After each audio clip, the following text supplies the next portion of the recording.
सन्यासी और क्या गृहस्थी। आगे चलो।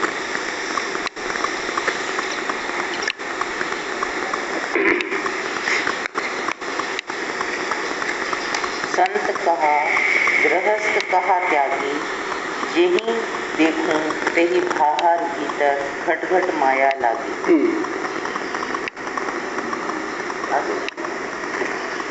माटी की भीत पवन का थंबा, गुण अवगुण से छाया, पांच तत्व आकार मिलाकर सहजे गृह बनाया।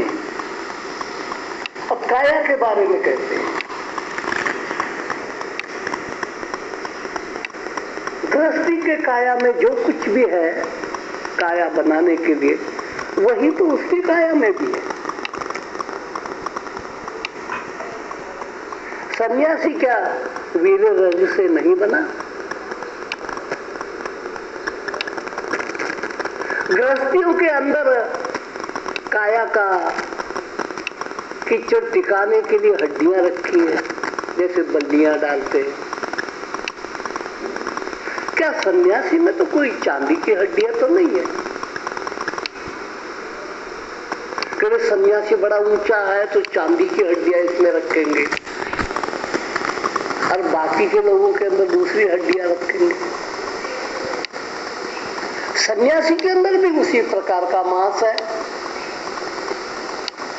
सन्यासी के अंदर भी उसी प्रकार का मलमूत्र है। सन्यासी खाता है तो भी मल बन जाता है, गृहस्थी खाता है तो भी मल बन जाता है।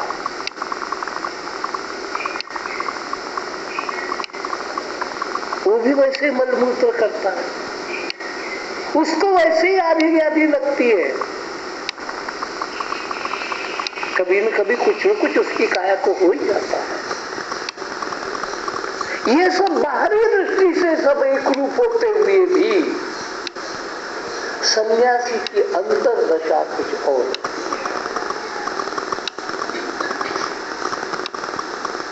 गृहस्थी लोग काया के संबंधों को जोड़े रखना चाहते हैं, गृहस्थी काया के संबंधों को तोड़ देता, बेड़ी कट गई।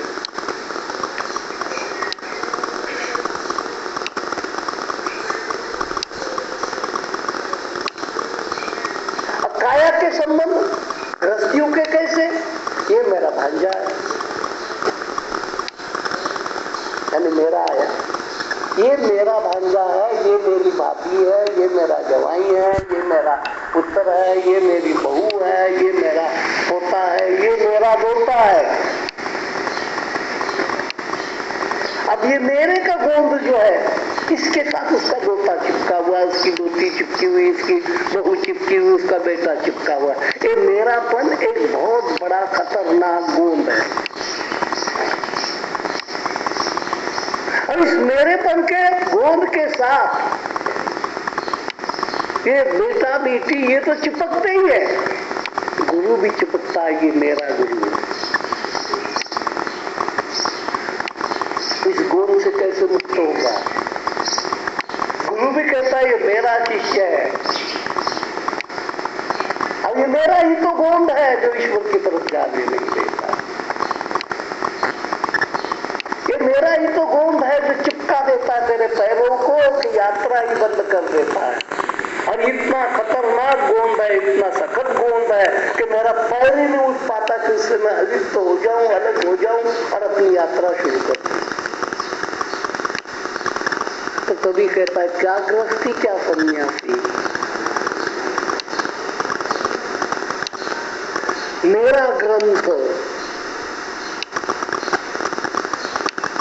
मुसलमान कहेगा कुरान मेरा ग्रंथ है, हिंदू कहेगा वेद मेरा ग्रंथ है, सिख कहेगा ग्रंथ साहब मेरा ग्रंथ है, ईसाई कहेगा बाइबल मेरा ग्रंथ है। जुड़ गए, चिपक गए। मुल्ला साहब जब ये कहेगा कि मेरा ग्रंथ है तो मुल्ला साहब तो चिप गए जो खुदा की तरफ जाने को निकले थे। तो वाहेगुरु की तरफ जाने को निकलने वाला भी चिपक जाता है, अल्लाह की तरफ जाने वाला भी चिपक जाता है, ईश्वर की तरफ जाने कैसे होगी? चिपकने वाले को कभी मुक्ति है? कल्पना करो कि कोई ऐसी करनी हो जाए, कोई ऐसा विचित्र लीला हो जाए और आप जहां बैठे हो वही चिपक जाओ, आप घर कैसे जा सकते हो? क्योंकि चिपक गई है, यात्रा ही खत्म। यात्रा इसलिए आपकी हुई है कि आप घर में चिपकी नहीं थी, यहां आ गई। यहां चिपकी नहीं है इसलिए घर जल्दी जाओगे, यात्रा चालू रहेगी। तो चिपकने वाले की यात्रा नहीं होती। और वो भी चिपकना कहाँ, ये भी दरिया साहब कहते हैं, वो भी चिपकना इस माया के कीचड़ के अंदर चिपकना, और फिर चिल्लाते रहना, ठाकुर मिलो, ठाकुर मिलो, ठाकुर मिलो। ठाकुर कहता है तू कीचड़ में चिपक गया, तेरे मेरेपन के कारण तो ऐसा चिपक गया, तब मेरे पर का नहीं सकता।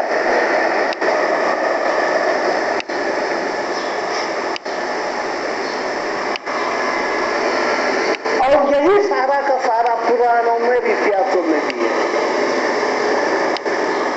पौराणिक सीरियल आजकल बहुत दे रहे हैं, लोगों को शायद धार्मिक बनाना होगा। कोई धार्मिक बनाने वाली बात नहीं है।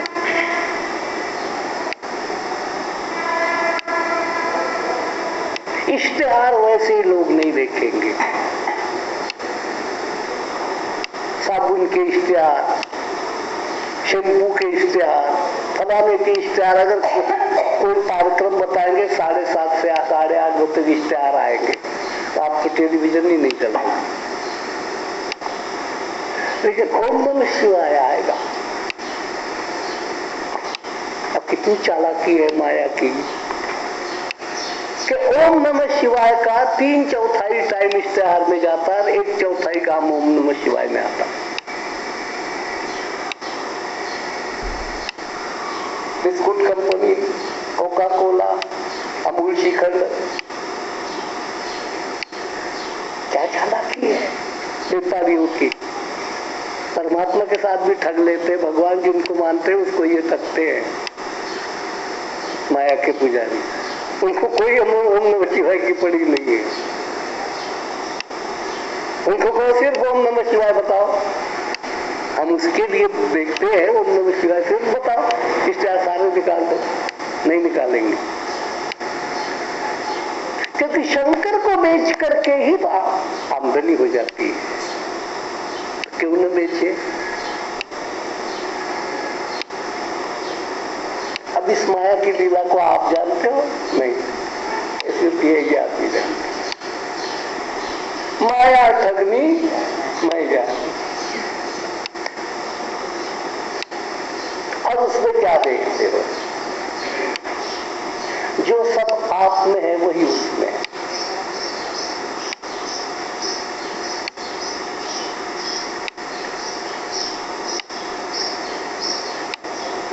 तो आपस में जो औरतें लड़ती है अनपढ़, हमारे पड़ोस में एक बार लड़ाई बहुत हो गई थी। सास बहू को कहती है तू विधवा हो जा, बहू सास को कहती तू विधवा हो जाए। पहला नंबर किसका आता, यही सवाल था। फिर दोनों एक दूसरे कर तू विधवा हो जाएगी, तू विधवा।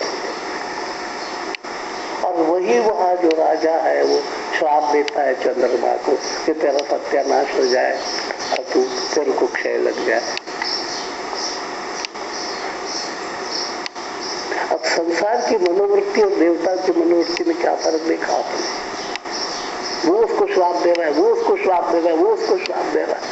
श्राप देने के बाद फिर मनाने को किसी को जाते, फिर वो उसको कहता है कोई बात नहीं, लेकिन अब तो पूरी तरह से तो वैसा नहीं हो जाएगा, थोड़ा थोड़ा चंद हो जाएगा, कम हो जाएगा, कम बढ़ोतरी कम हो। क्या फर्क है? क्या देखा आपने देवताओं? सारे देवताओं का वही हाल है जो सारे संसार का हाल है, वही ईर्ष्या द्वेष है। वो मेरा शिष्य, उसका शिष्य, ब्रह्मा का शिष्य, विष्णु का शिष्य, क्या देखते हो आप? देखना बुरा नहीं है, लेकिन बहना नहीं। न्यूट्रल होकर के देखना कि जो कुछ हमारे में है वही उन सारे पात्रों में वही का वही समा बैठा।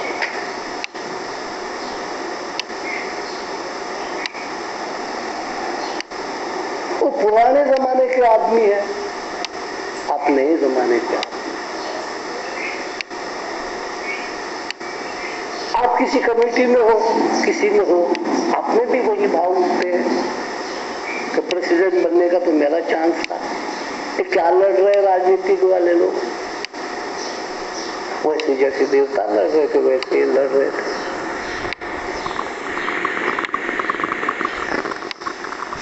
समर्थन देंगे, समर्थन वापस लेंगे। देवता कहते आशीर्वाद देंगे और आशीर्वाद का ठीक उपयोग नहीं होगा, आशीर्वाद वापस ले लेंगे। समर्थन और क्या? आशीर्वाद, आशीर्वाद वापस ले लेंगे।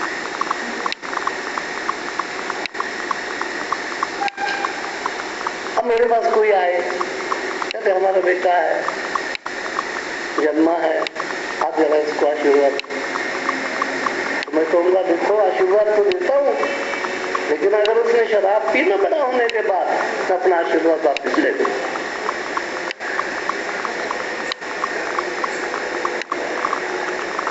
क्या समझे? एक आशीर्वाद है। आशीर्वाद सिर्फ एक ही होता है, सांसारिक बंधनों से मुक्ति का आशीर्वाद। इससे बढ़िया आशीर्वाद और कोई नहीं होता। क्योंकि जितने भी सांसारिक आशीर्वाद है वो एक न एक प्रकार से आपको बांध देते हैं। और इसीलिए आशीर्वाद देने के बाद मैंने तकरीबन लोगों को देखा हुआ है, आशीर्वाद से जो चीज प्राप्त हुई उसके बाद मैंने उनको पश्चाताप करते देखा।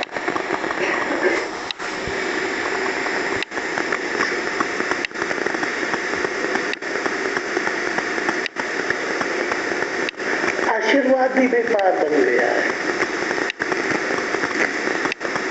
क्योंकि आशीर्वाद दो तो कुछ मिलेगा, नहीं तो देंगे।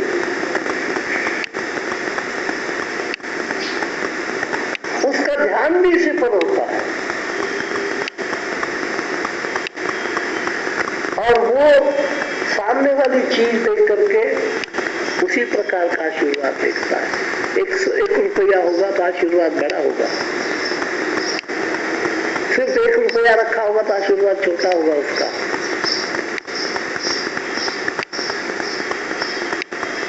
क्योंकि वो भी खुद व्यापारी बन करके बैठा है, वो देखता है किसने कितना दिया, उस प्रकार से आशीर्वाद देता है। मैंने कितने लोगों को, सन्यासियों को देखा ऐसा, जब सन्यासी ने उनकी मांग की थी हमारे मंदिर के लिए 2 कमरे बनवाने, जो आशीर्वाद की लाइन लग गई उसमें। अगर उसने एक भी कमरा नहीं बनाया होता तो आशीर्वाद नहीं उसको मिलता। क्या चल रहा है? सारा माया का तमाशा चल रहा है। इसलिए दरिया साहब कहता है क्या गृहस्थी और क्या सन्यासी। अगर सन्यासी अपनी अंतरिक दशा में चेंज कर देता है तो फिर वो बंधन से मुक्त हो गया। घर छोड़ा इसलिए बंधन से मुक्त नहीं होगा। घर छोड़ा, आश्रम के साथ आसक्ति जोड़ी। आपको मालूम नहीं, मेरे को कई लोगों ने कहा आपने गलत किया। क्या गलत किया? लाला जी ने मेरे को मकान दिया था, व्यक्ति के तौर पर उनका प्रभाव था। कहते स्वामी जी आपको दे रहा हूं मैंने कहा भाई मेरे को, मैं अब बढ़ते समय बुढ़ापे के दिनों में मैं किसी मकान का मालिक बनूंगा, ये तो मेरे स्वभाव में नहीं है। मैं फौरन ट्रस्ट बनाने लोगों तुरंत का, और लोग पब्लिक सलाह ऐसी देती है, माँ बापों की सलाह देती है पब्लिक, देखो सारा ही बच्चों को न देना, कुछ अपने लिए भी बैंक में अलग से रखना, नहीं तो ये बच्चे जो है ना सारा ले देंगे और आपको कह देंगे घर से निकल जाओ, फिर आप क्या करोगे? तो गृहस्थी लोग ऐसी ही सलाह देते हैं कि सारा कुछ ना बच्चों को सौंप दो, बैंक में जितना है उतना, कुछ अपने लिए भी दोनों के लिए रखो। अपने लिए रखोगे तो क्या पता इनका भरोसा। इसका मतलब हमारा विश्वास अपनी औलाद पर नहीं, क्योंकि औलाद का विश्वास हमारे पर नहीं। तो सारा अविश्वास का राज है। अब पार्लियामेंट में विश्वास प्रस्ताव आ जाते हैं। अभी 11 तारीख को विश्वास मत होगा, क्या कहें?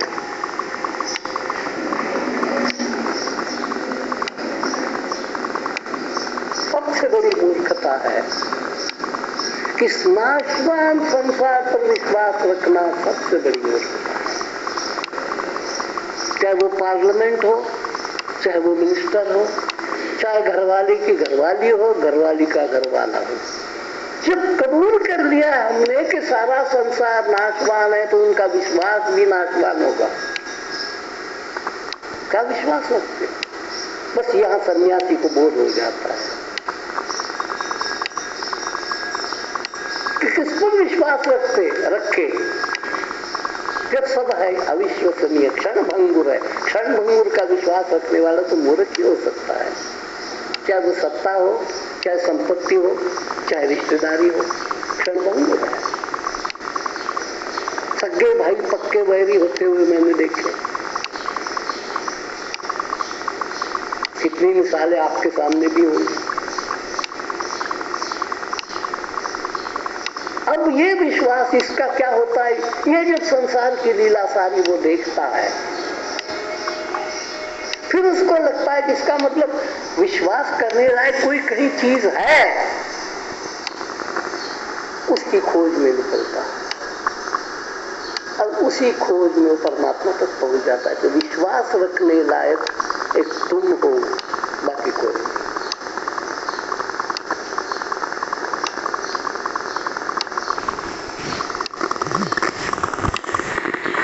पूछा जाए ईश्वर के सिवा विश्वास पात्र हो जाएगा,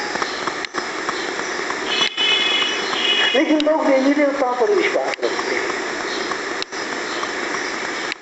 अब देवी देवताओं का अपना ही हाल बुरा होता है।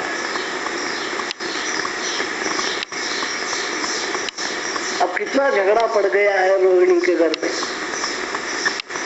उसकी इतनी सहेलियां, वो चंद्रमा उसको अपना नहीं रहा है। 27 लड़कियों से शादी कर बैठा। क्या चल रहा है? जो आपके सारे परिवार में चल रहा है वही वो सब कुछ है। इससे न्यारा है परमात्मा। लेकिन इस जंजाल से जो बाहर निकलेगा वो परमात्मा को समझेगा। इसलिए दरिया साहब कहते हैं, क्या सन्यासी, क्या आंतरिक परिवर्तन जिसका नहीं है वो सन्यासी नहीं। बाहर की चीजों पर सन्यासी का भी विश्वास। मेरे भाई मेरे पास आए, बहुत साल हो गए उसको गुजरात में।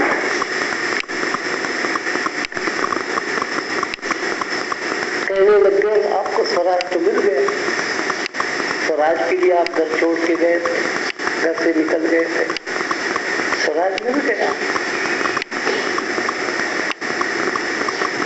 आप हमारे पास रहने को चलो।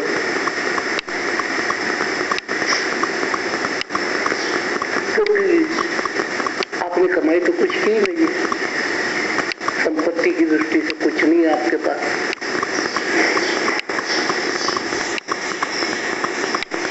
बुढ़ापे में आपकी सेवा कौन करेगा? इसलिए आप हमारे पास चलो। मैंने कहा आपके पास चलो, इसका मतलब आप सेवा करोगी इसकी गारंटी मुझको है। आपकी वृत्ति नहीं बदल सकती क्या? मेरे पास कुछ है ही नहीं। और आपको खुश करने के लिए कि आप मेरी सेवा करोगे, मैंने कुछ रखना भी नहीं है।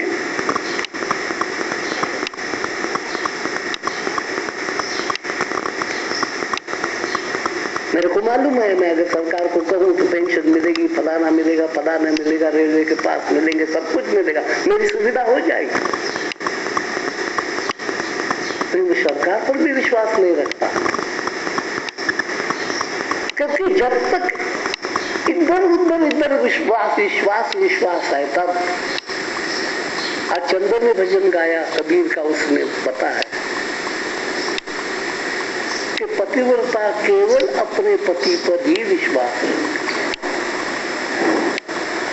और वो ये लौकिक पतिव्रता लौकिक पति नहीं है। पतिव्रता यानी आत्मा और पति यानी परमात्मा। जिसकी आत्मा केवल परमात्मा पर विश्वास रखती है वो पतिव्रता है। और सती का तो पति के पीछे चले जाना।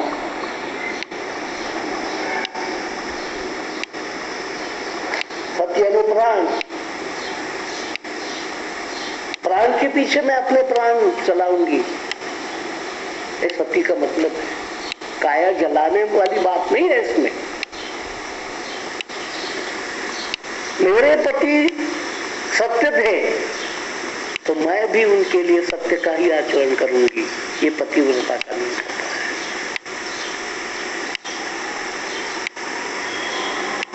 सत्य को सत्य से पाने का नाम पतिव्रता है। असत्य से सत्य को नहीं पाया जाएगा। सत्य को पाना होगा तो सत्य से ही पाया जाएगा, और कोई नहीं पा सकते। इसलिए तो लोगों को सत्य नहीं मिल रहा है। जैसा साधन होगा वैसी सिद्धि होती है। झूठ का साधन लेकर के सत्य की सिद्धि कैसी होगी?